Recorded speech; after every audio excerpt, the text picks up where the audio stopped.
Análise de uma história na aula de literatura. Aplicação da metanarrativa. Na aula de literatura, a professora Clara decidiu explorar o conceito de metanarrativa com seus alunos, usando o clássico Dom Quixote de Miguel de Cervantes como exemplo. Professora Clara, hoje vamos falar sobre metanarrativa. Alguém sabe o que isso significa? Pedro, é quando a história fala sobre si mesma, certo? Professora Clara, isso mesmo, Pedro. Uma metanarrativa é uma narrativa que comenta sobre a própria construção da história, chamando a atenção para o fato de que é uma história. Vamos ver isso na prática com a Dom Quixote. Alguém lembra de uma parte onde isso acontece?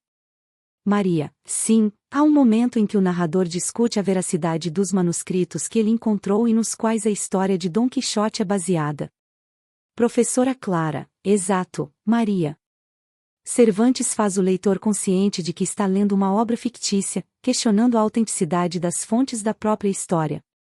Isso é um exemplo de metanarrativa. Por que vocês acham que Cervantes fez isso? João, talvez ele quisesse mostrar como as histórias podem ser manipuladas ou reinterpretadas. Professora Clara, boa observação, João.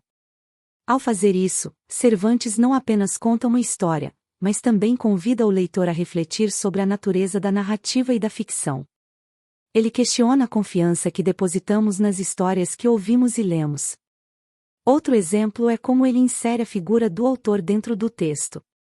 Lembram quando o autor interrompe a narrativa para falar diretamente com o leitor? Ana, sim, isso acontece algumas vezes. É como se ele estivesse nos lembrando de que estamos lendo uma história e que ele está no controle. Professora Clara, exatamente, Ana.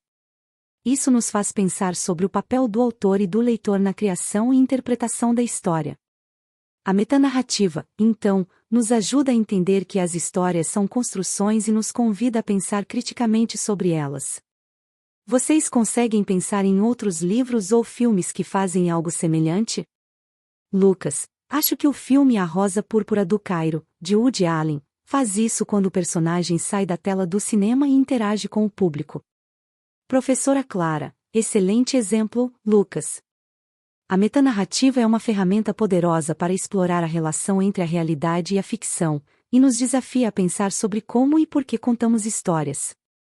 Vimos que, narrativa que comenta ou explica outras narrativas. Muitas vezes é usada em teorias críticas e estudos literários.